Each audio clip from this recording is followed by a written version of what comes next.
Je vais changer la démarche et je vais me mettre au service de mon âme.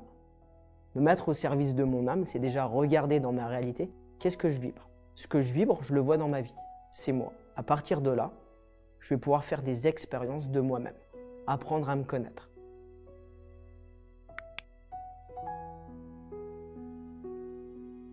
Le plus grand piège dans lequel je suis tombé, c'est que j'ai essayé de me connaître à travers du développement personnel, à travers du développement spirituel. Et ça m'a amené dans la même impasse qu'on peut voir dans la religion. Dans la religion, on va me dire ce qui est bien, ce qui est mal. Une part d'ombre, une part de lumière.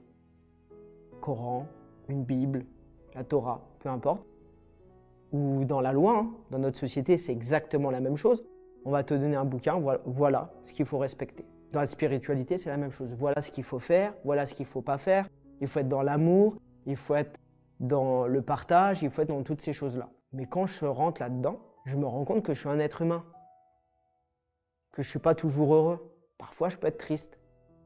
Je ne suis pas toujours partageur. Parfois, je suis égoïste. Parfois, je peux juger. Parfois, non. Je suis un être humain. Et de rentrer dans cette philosophie où on me fait croire qu'il faut que je sois quelqu'un d'autre pour mériter être quelqu'un d'autre, c'est évoluer, c'est cheminer. Tous ces mots-là font que je vibre le manque de moi. Pas vouloir me juger, c'est quoi? Je me juge de me juger. Donc si je vibre, je me juge encore plus les autres. Si je vibre, je veux juste partager, je fais un déni du moment où je suis égoïste. Et quand je partage avec mes enfants, je suis égoïste avec les autres autour. Je leur partage pas ça. Si je partage avec les autres autour, je suis égoïste avec mes enfants. Je ne peux pas être partageur sans être égoïste, c'est la même énergie, c'est le partage. Dès le moment où je comprends ce truc-là, c'est que j'ai les deux polarités. Dès le moment où je l'intègre dans mon conscient, je peux l'utiliser dans ma vie comme je le souhaite.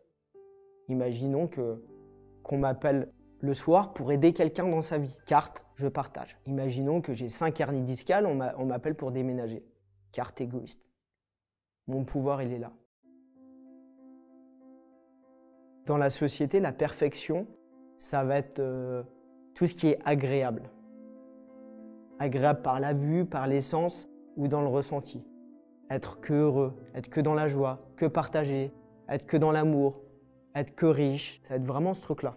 La réussite extérieure. La perfection de la vie, elle est devant nous en permanence. La vie est parfaite. On ne peut pas être en dehors du champ de la perfection. Si tu veux considérer qu'on ait une part de lumière, une part d'ombre, c'est considérer qu'on n'est pas parfait. L'ombre existe juste parce qu'on appelle ça de l'ombre. Juste parce que c'est désagréable. Il suffit de regarder un peu l'univers comme il fonctionne. Il est parfait. Les étoiles sont parfaites. Les planètes tournent entre elles de façon parfaite. Le cycle animal est parfait. Le cycle végétal est parfait. Le cycle de l'eau, il est parfait. Même si on nous fait croire qu'on manque, il y a la même quantité d'eau sur la planète Terre depuis la nuit des temps. Elle est dans un lac, dans un océan, dans une rivière, dans un fruit, dans notre corps, dans un nuage, solide, liquide, gazeuse. L'eau fait que se déplacer et changer de forme. Donc tout serait parfait dans l'univers, même une marguerite. Mais nous, on serait la seule espèce qui ne serait pas parfaite. À un moment donné, ça m'a fait...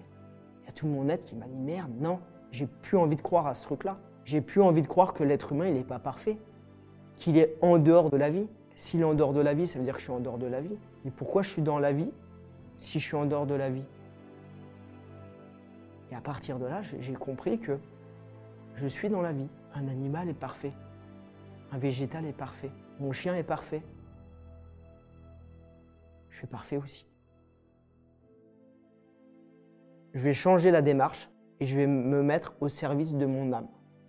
Me mettre au service de mon âme, c'est déjà regarder dans ma réalité, qu'est-ce que je vibre. Ce que je vibre, je le vois dans ma vie. C'est moi. À partir de là, je vais pouvoir faire des expériences de moi-même. Apprendre à me connaître. Imaginons que je vois quelqu'un qui soit égoïste. Je vois des personnes égoïstes à l'extérieur. Ça parle que de moi. S'il est égoïste, il est égoïste par rapport à moi. Donc ça veut dire que je me vois comme quelqu'un qui partage. Je ne peux pas être quelqu'un qui partage sans être égoïste. C'est la même énergie. Je ne peux pas avoir qu'une polarité de l'énergie. Donc dès le moment où je vais reconnaître cette part de moi qui est égoïste, elle va devenir dans mon conscient et je vais pouvoir l'utiliser comme je veux et ça va disparaître de ma réalité extérieure. Parce que je fais l'expérience que de moi. Donc une personne qui voit que le monde est difficile, qui voit des cons, qui voit des personnes cruelles, ça ne parle que de lui.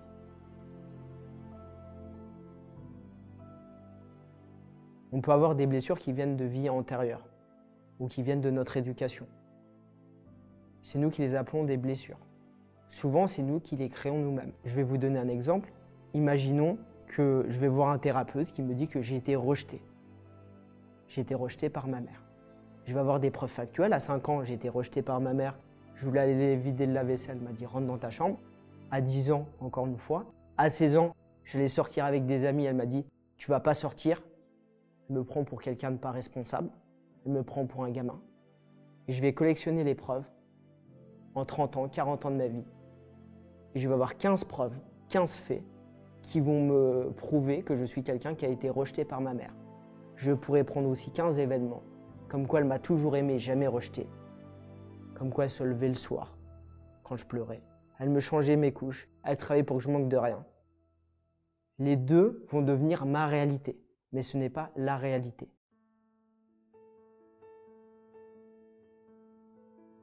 Le transgénérationnel, ce qu'on appelle du transgénérationnel, du point de vue de notre âme, n'est pas linéaire.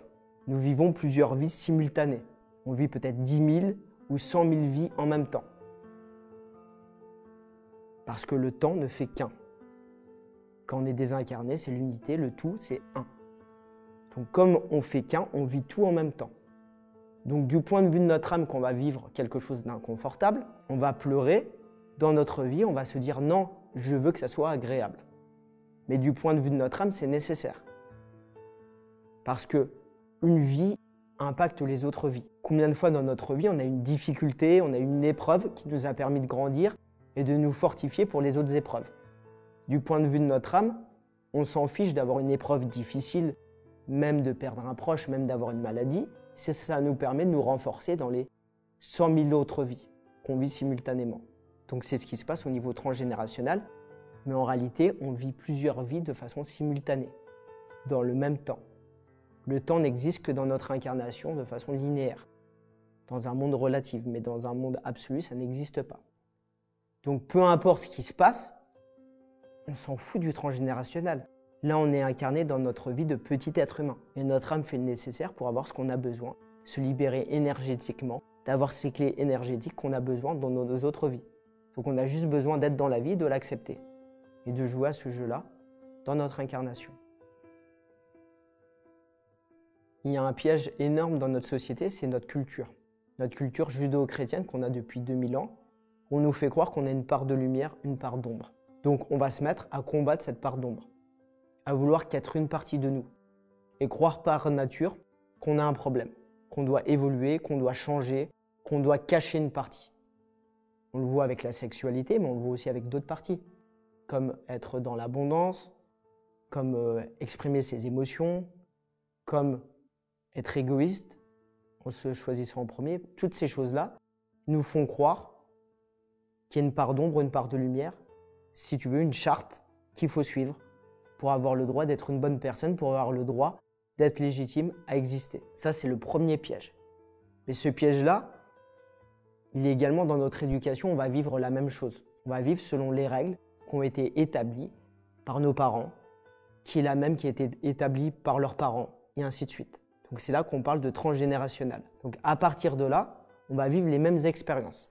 Et c'est exactement le même piège qu'on peut voir dans toutes les autres religions ou dans la spiritualité ou dans le développement personnel. On va nous inviter à voir qu'une partie de nous, à vouloir aller vers quelque chose, à vouloir évoluer.